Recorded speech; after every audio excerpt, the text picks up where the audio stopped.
Ikaw ba ay curious sa kung ano ang kahulugan ng mga nunal sa iyong mukha? Ang Chinese mole reading sa tradisyon at kultura ng mga Chino ay ginagamit upang matukoy ang tunay na karakter at suwerte ng isang tao. Ang mga moles, nunal o ang mga tinatawag na beauty mark ay mga powerful sign na siyang nagbibigay suhestyon bilang gabay sa iyong karera at love life. Kung hindi ka sigurado sa kung ano ang ibig sabihin ng mga nunal sa iyong mukha, ay narito ang gabay upang malaman mo kung ano ang nirerepresenta nito sa buhay mo. Alalahanin na ang video na ito ay para lamang sa mga may bukas na isip at lubos na paniniwala sa mga ganitong gawain. Kung ang video na ito ay hindi sang-ayon sa iyong paniniwala at mga naging karanasan, ay mas mabuting i-skip mo na lamang ang video na ito.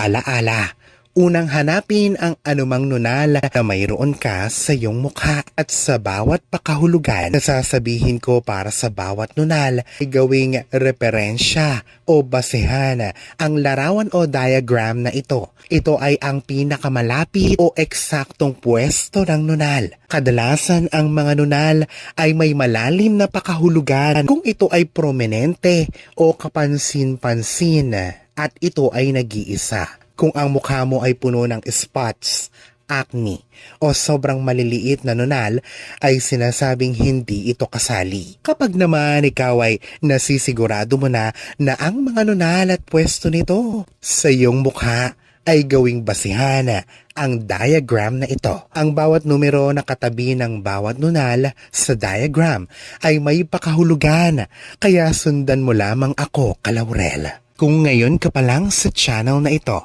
huwag kalimutang i-like at i-share ang video na ito. Mag-subscribe ka na din. I-click ang bell at all para lagi kang updated sa mga pinakabago kong pampaswerte videos.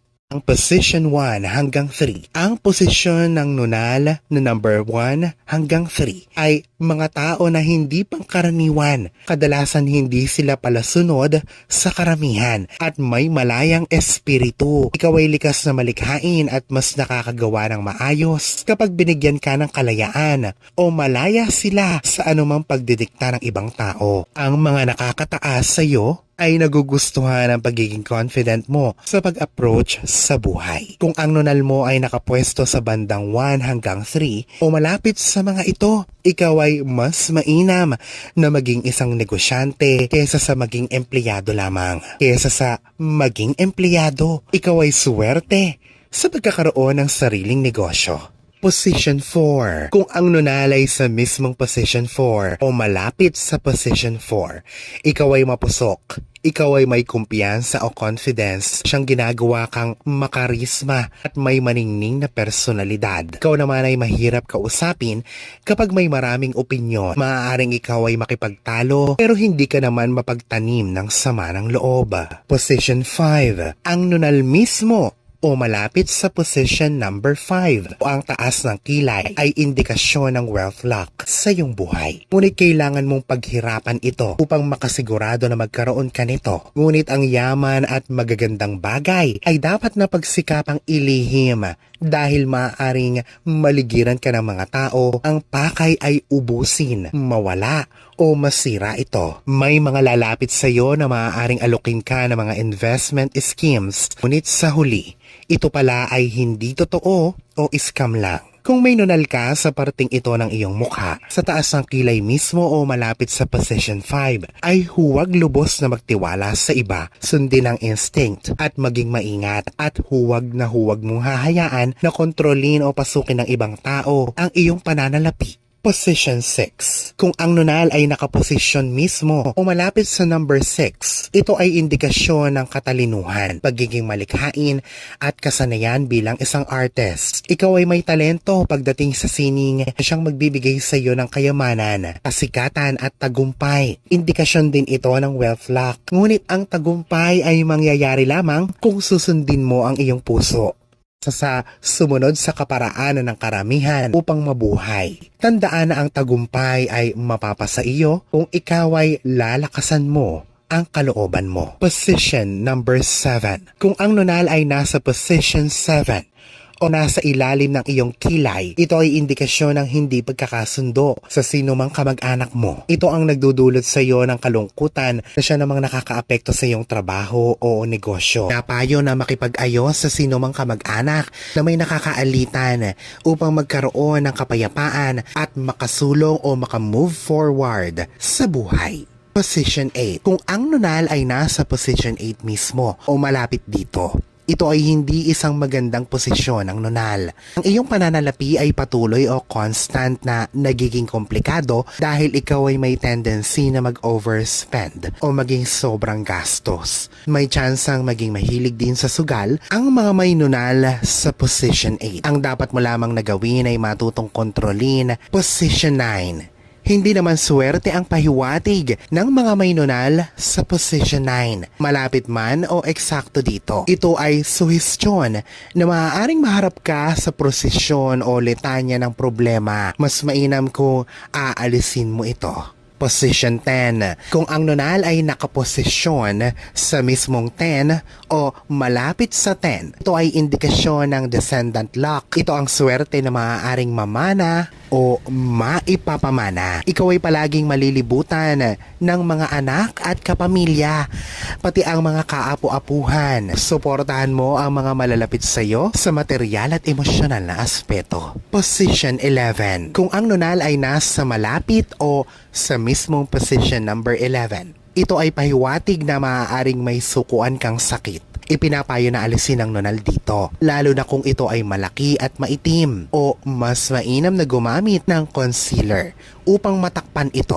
Position 12. Ang nunal na malapit o nasa mismong position number 12 ay nagsasabi na ikaw ay magkakaroon o mayroon ng balanse at matagumpay na buhay. Ikaw ay mayaman at sikat. Ikaw ay may oportunidad na magkaroon ng mataas na antas ng buhay. Ikaw din ay magkakaroon ng masayang buhay. Ang mga kababaihan na may nunal sa position na ito na number 12 ay kadalasang mga glamorosa. Position 13. Kung ikaw ay may nunal, malapit o mismong sa position 13, maaaring ang mga anak mo ay maging pasaway o sila ay maging alalahanin mo. Ang relasyon mo sa kanila ay maaaring hindi maging maganda. Position number 14. Kung nandito sa position 14 ang iyong nunal, malapit man o eksakto, ikaw ay may kahinaan pagdating sa pagkain. Maaaring ikaw ay allergic o maaaring napapasobra ka dito. Position number 15. Ang nunal na nasa position 15 mismo o malapit dito ay parating nagnanais ng pagbabago. Mahilig ka sa pagre-renovate o pagbabago ng disenyo sa iyong bahay. Position number 16. Maging maingat sa sex life at pagkain.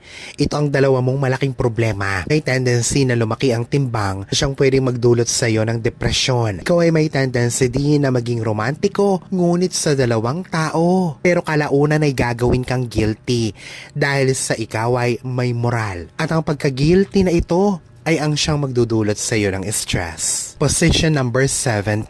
Kung ito naman ay nasa position 17 mismo o malapit, ikaw ay maaaring maging tanyag na tao. Ikaw ay laging aktibo sa social scene, napakahusay sa pakikipag-usap. Ngunit maaari itong ikalaki ng ulo na siyang hihilas sa iyo pababa. Iwasan na itanim sa isipan ng kasikatan at manatiling mapagpakumbaba. Position 18.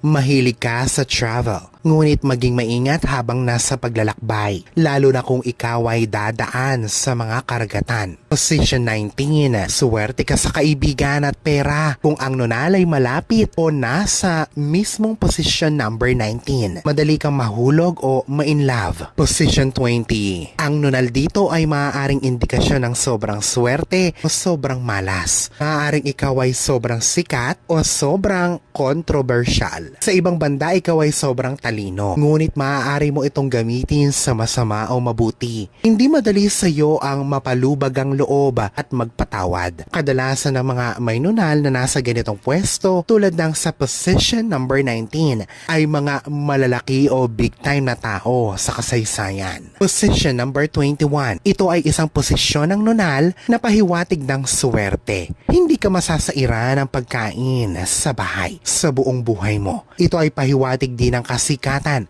at pagkilala. Position number 22. Madalas sa mga tao na ang nunal ay nasa ganitong posisyon ay sinasabing may masaya at wala halos problema sa buhay. Sila ay madalas na sikat na manlalaro. Ang mga nunal na nasa dulo ng kilay o eyebrows ay mga nasa kapangyarihan. Position number 23. Position number 23. Sinasabi na may mataas na intelligence quotients. Ang mga taong may nunal sa ganitong posisyon, sila ay praktikal at matalino sa academics. Ang mga plano sa buhay ay laging pang long term o sa pang matagalan. Mananatiling aktibo sila hanggang sa pagtanda at palaging nandiyan ang mga kaibigan at kapamilya nila para sa suporta. Position number 24. Kung ang nunal ay malapit o sa mismong position 24, ikaw ay maaga o bata pa lang ay makakatamasa na ng kasikatan at magandang kapalaran. Ipinapayo na gamitin ang pagkakataong ito upang mapaghandaan ang katandaan. Sila ay maaaring mahirapan sa buhay habang sila ay mas tumatanda. Position number 25. Kung ang nunal naman ay mismong nasa position 25 o malapit dito, ikaw ay makakatamasa ng prosperidad at pagkilala. Ngunit manatiling konserbatibo sa mga bagay-bagay. Manatiling tradisyonal sa iyong pag-uugali upang magkaroon ng mahaba at mabungang buhay. Alalahanin na sa poong may kapal pa din, nagmumula ang lahat ng pagpapala, ang kasipagan at ang kabutihan sa ating kapwa kasabay ng buo mong pananalig sa may kapal. Ang siya pa rin na dapat ay manaig. Ang mga ito ay mga gabay lamang. This is Fiddle Rosario. Thank you for watching.